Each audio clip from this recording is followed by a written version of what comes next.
Al ulama warasatul anbiya.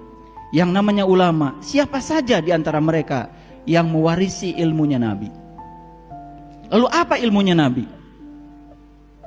Kalau kita belajar dari Al-Quran secara jujur, di Quran surat Al-Maidah, sesungguhnya ilmunya Nabi itu cuma satu. Innama a'idukum antakumulillah. Ilmunya Nabi cuma satu. Bagaimana cara kita mencapai Allah? Itulah ilmunya Nabi. Sehingga pertanyaan abadi yang tadi itu bisa kita jawab. Siapa diri kita? Dari mana kita asal? Dan setelah ini kita mau kemana? Itu pertanyaan yang harus dijawab sekarang. Bukan pertanyaan yang harus dijawab nanti. Pertanyaan man robuka, siapa Tuhanmu? Bukan pertanyaan yang harus dijawab di alam kubur yang berbentuk tanah. Tapi kuburan yang sebenarnya adalah tubuh kita sendiri. Yang terkubur adalah jiwa kita sendiri.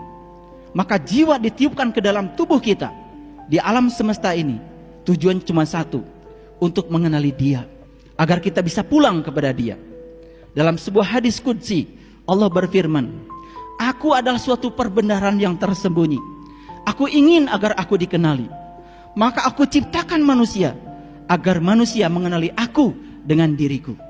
Sayyidina Ali ketika ditanya, ya Ali, apakah engkau mengenal Tuhanmu? Ya. Dengan cara apa engkau mengenal Tuhanmu? Lalu Ali berkata, ru'yatullah bi'ainil qalbi.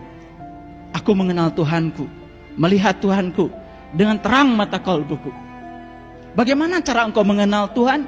Arabtu rabbi bi rabbi. Aku mengenal Tuhanku dengan Tuhan itu sendiri. Bagaimana mungkin kita bisa merasakan rasa dan sifat dari api kalau kita tidak mendekat pada api? Bagaimana kita bisa merasakan rasa dan sifat air kalau kita tidak mendekat pada air?